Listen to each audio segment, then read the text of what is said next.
안녕하세요. 오늘은 12월 5일 토요일 4시 43분입니다. 오늘 혼독할 책은 평화를 사랑하는 세계인으로 문선명 총재 자서전 혼독하도록 하겠습니다. 오늘은 193페이지 미국으로 가는 마지막 비행기 혼독하도록 하겠습니다. 1971년 말 난 미국으로 향했습니다. 미국에 가서 반드시 해야 할 일이 있었기 때문인데 가는 길이 쉽지만은 않았습니다.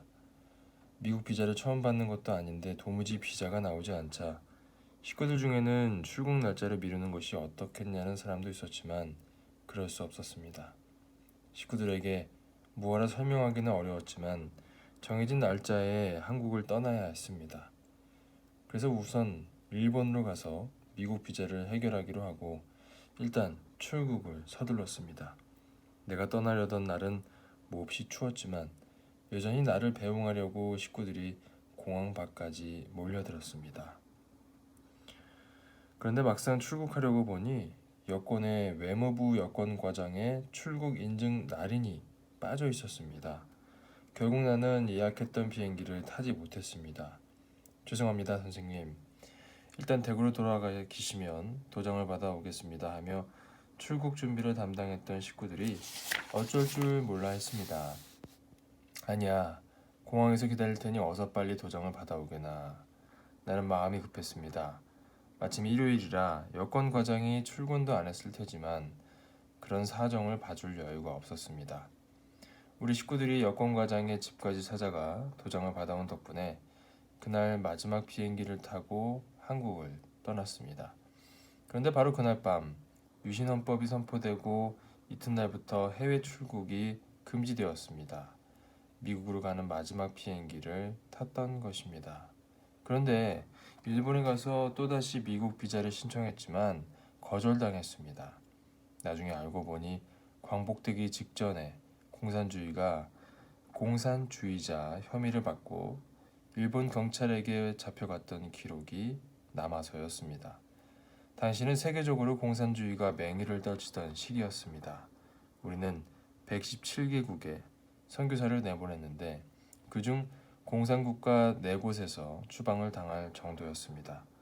당시 공산국가에서 선교를 한다는 것은 목숨을 내놓는 일이었으나 나는 끝까지 포기하지 않고 소련을 비롯한 공산주의 국가들의 선교사를 파송했습니다. 우리는 동유럽의 공산국가에서 벌이는 선교 활동을 나비작전이라고 불렀습니다. 애벌레가 오랜 고통의 시간을 보낸 뒤에 날개를 달고 나비가 되는 모습이 공산국가에서 모진 고난을 참아야 하는 지하 선교 활동과 닮았다는 데서 붙여진 이름입니다. 나비가 애벌레에서 탈피하는 것은 힘들고 외로운 과정이지만 날개를 얻은 나비는 어디든지 힘차게 날아갈 수 있습니다. 그처럼 지하 선교도 공산주의만 무너지면 날개를 달고 훨훨 날아갈 것이었습니다.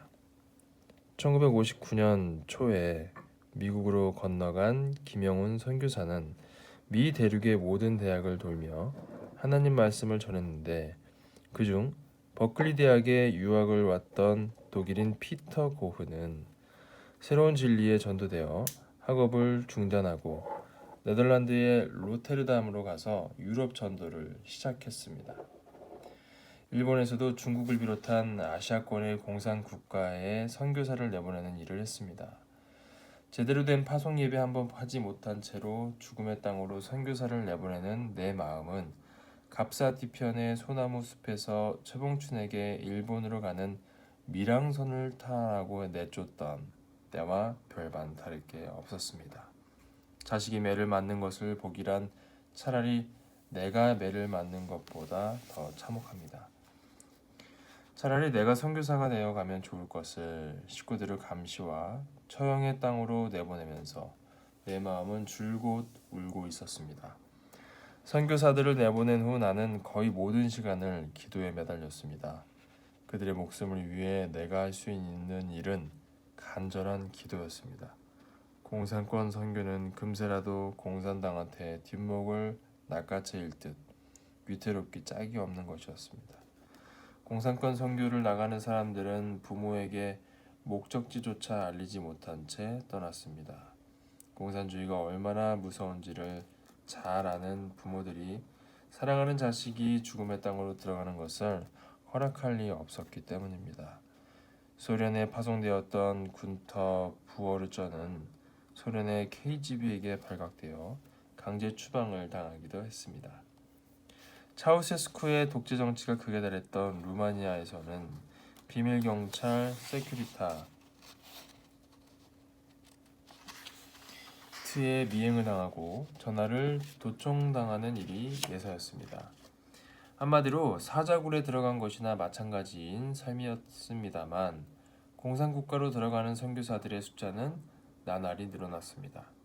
그러던 1973년에는 체코슬로바키아에서 선교사를 비롯한 우리 식구들 30여 명이 한꺼번에 검거되는 끔찍한 일이 벌어졌습니다. 그때 24살의 마리 지브나는 차디찬 감방에서 꽃다운 나이에 목숨을 잃어 공산국가에서 선교하다 숨진 최초의 순교자가 되었고, 이듬해 또 다른 한 사람이 감옥에서 목숨을 잃었습니다. 교회 식구들이 감옥에서 숨졌다는 소식을 들은 나는 온몸이 굳어졌습니다. 말하는 것 먹는 것은 물론 기도조차 하지 못하고 돌덩어리가 된 것처럼 앉아만 있었습니다.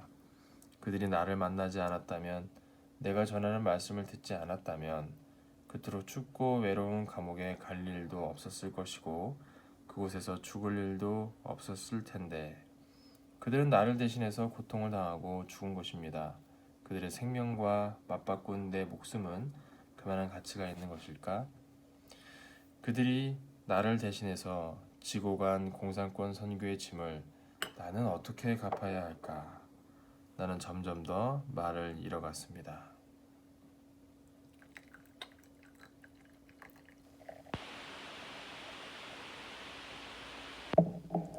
깊은 물속에 잠긴 듯 한없는 슬픔에 떨어졌습니다. 그때 내 눈앞에 마지 지브나가 노란 나비가 되어 나타났습니다. 체코슬로바키아의 차디찬 감옥을 벗어난 노란 나비는 힘을 잃고 주저앉은 나에게 힘을 내고 일어서라며 날개를 팔랑거렸습니다. 그녀는 목숨을 건 선교를 통해 정말 애벌레를 깨고 나온 나비가 되어 있었습니다. 그처럼 극한 상황에서 선교하는 사람들에게는 유난히 꿈이나 환상을 통한 계시가 많았습니다. 사방이 막힌 곳이라 누구와도 소통할 수 없는 곳이니 하나님이 계시를 통해 갈 길을 일러주셨던 것입니다. 잠깐 잠이 든 새에 얼른 일어나 자리를 옮겨라 는 꿈을 꾸고는 급히 몸을 피하자마자 비밀경찰이 들이닥쳐 목숨을 구하는 일이 비일비재했습니다. 또 한 번도 직접 본 적 없는 내가 꿈에 나타나 선교 방법을 알려주기도 했다면서 나를 만나자마자 그때 꿈에서 배웠던 선생님이 맞으시네요 하며 반가워했습니다.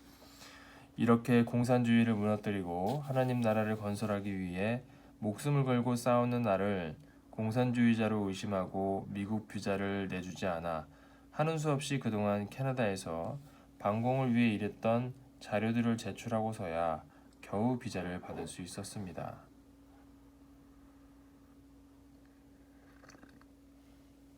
내가 이렇게까지 복잡한 과정을 거쳐가며 미국에 간 것은 그들을 타락시킨 검은 세력과 싸우기 위해서였습니다.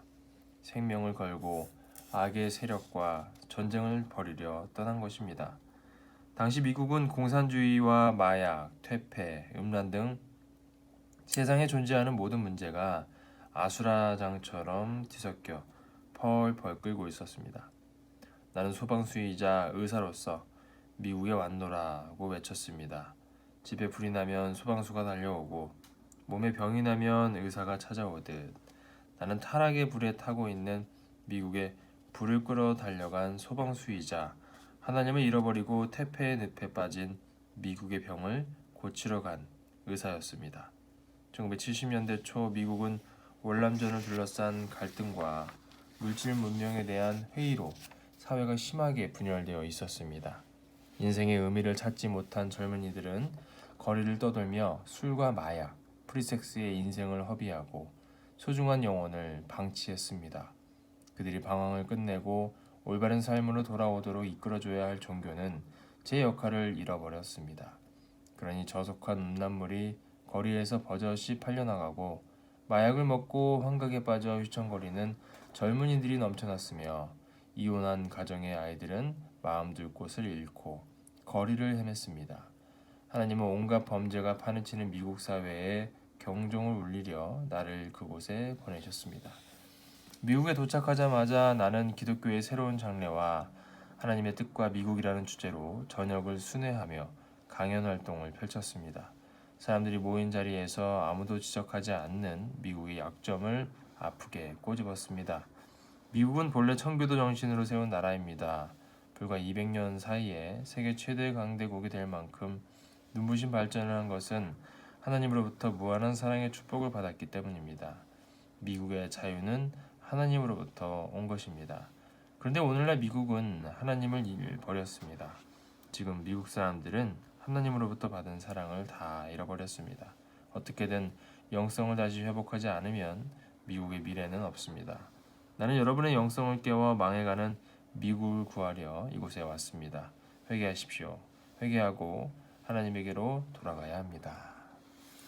오늘은 여기까지 하겠습니다. 내일은 레버런 문 미국 정신혁명의 씨앗이라는 주제를 가지고 훈독하도록 하겠습니다. 감사합니다.